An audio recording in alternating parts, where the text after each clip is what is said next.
Halo semuanya, perkenalkan kami dari kelompok 2. Di sini kami akan mempresentasikan secara singkat hasil dari penyelesaian tugas kelompok makalah dengan topik peran mahasiswa dalam pencegahan radikalisme dan intoleransi di Indonesia. Saya Jasron Lumbaturwan sebagai moderator dan teman-teman saya yang akan menyampaikan materi. Baik, langsung aja. Di sini terdapat beberapa poin yang akan disampaikan oleh teman saya. Sebelum melangkah lebih lanjut, kita akan membahas mengenai pendahuluan dan pengertian radikalisme dan intoleransi yang akan disampaikan oleh Ija Hanif. Kepada Ija Hanif disilakan. Pendahuluan. Indonesia merupakan negara yang memiliki keberagaman suku, agama, budaya, dan golongan. Keberagaman ini menjadi kekuatan, namun juga dapat menimbulkan potensi konflik apabila tidak dikelola dengan baik. Radikalisme dan intoleransi menjadi ancaman serius yang dapat memecah persatuan bangsa. Mahasiswa sebagai generasi terpelajar memiliki peran strategis dalam menjaga integrasi bangsa melalui penguatan nilai-nilai toleransi, kebangsaan, dan moderasi beragama. B. Pengertian radikalisme dan intoleransi. Radikalisme. Paham yang menginginkan perubahan secara drastis dengan cara yang bertentangan terhadap nilai kebangsaan dan berpotensi menggunakan kekerasan. Ciri-cirinya anti Pancasila, anti beragama, menghalalkan kekerasan, menganggap kelompok lain sesat. Intoleransi, sikap tidak menghargai perbedaan keyakinan, pandangan, dan identitas, serta cenderung memaksakan pendapat atau keyakinan tertentu kepada orang lain.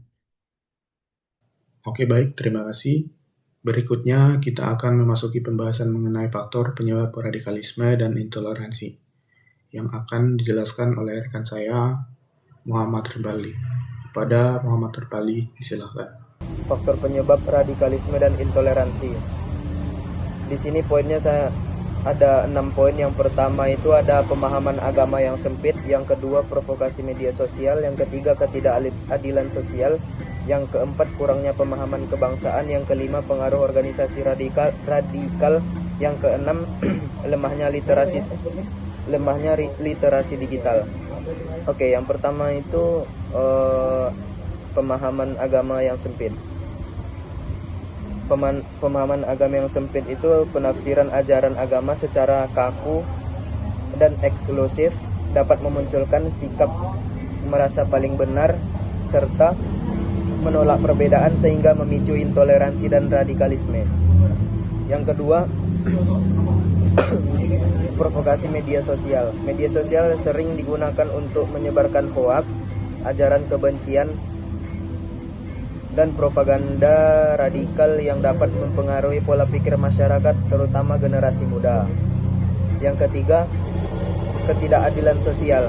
Kesenjangan ekonomi, diskriminasi, dan rasa ketidakadilan dalam masyarakat dapat menimbulkan kekecewaan yang dimanfaatkan kelompok radikal untuk merekrut anggotanya.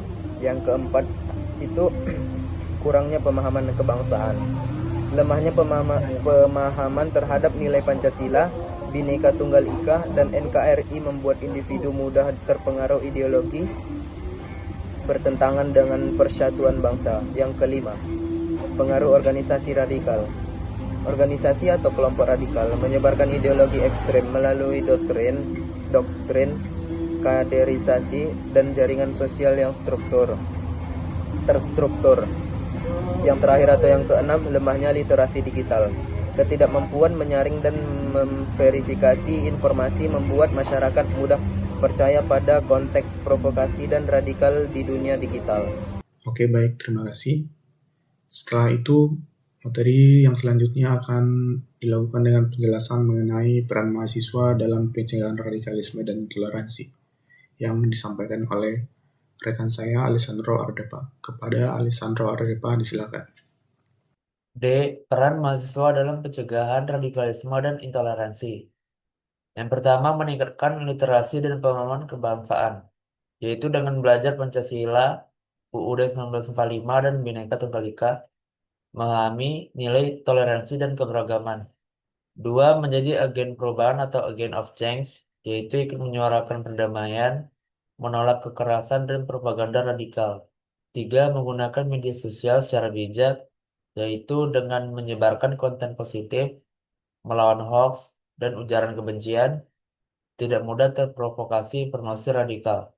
4. Mengikuti organisasi kampus yang moderat seperti UKM, BEM, komunitas lintas agama, diskusi akademik, dan dialog terbuka.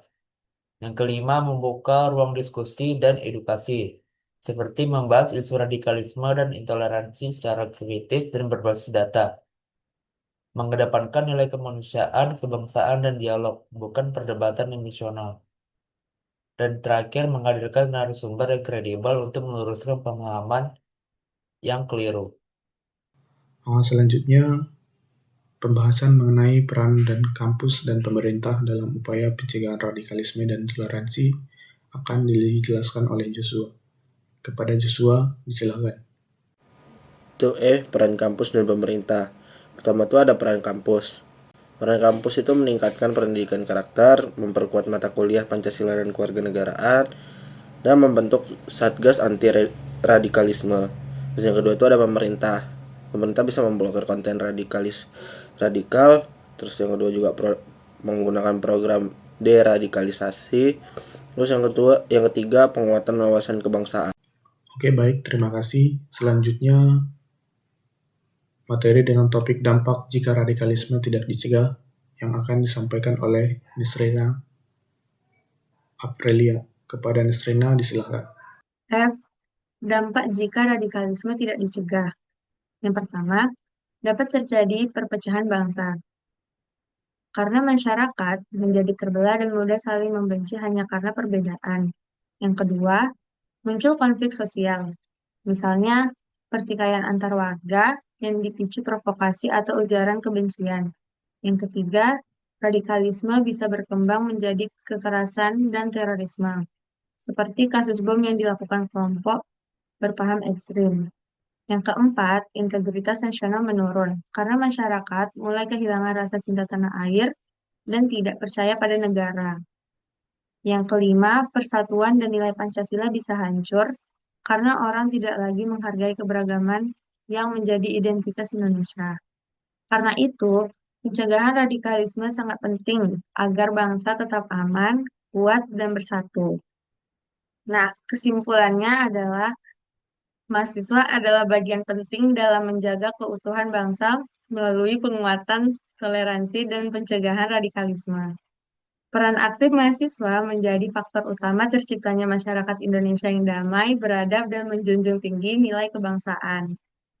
Sebagai penutup, dapat kita pahami bahwa radikalisme dan intoleransi merupakan ancaman serius bagi persatuan bangsa, khususnya di lingkungan pendidikan tinggi. Mahasiswa memiliki peran strategis sebagai agen perubahan, baik melalui penyebaran pengalaman yang moderat, keterlibatan dalam kegiatan positif, maupun kemampuan untuk menolak dan melawan ide-ide ekstrim yang merusak harmoni sosial. Kampus dan pemerintah harus memiliki peran penting dalam menciptakan lingkungan pendidikan yang aman, supaya menjadi inklusif dan bebas dari paham radikal. Kemudian pada akhirnya sebagai mahasiswa, kita perlu mengingatkan bahwa Indonesia adalah negara dengan keberagaman yang harus dijaga bersama. Dengan saling menghargai perbedaan dan menolak sebagai bentuk radikalisme dan intoleransi, kita dapat berkontribusi dalam menciptakan masyarakat yang berdamai dan satu. Sekian presentasi singkat dari kelompok kami. Kurang lebihnya mohon maaf. Terima kasih.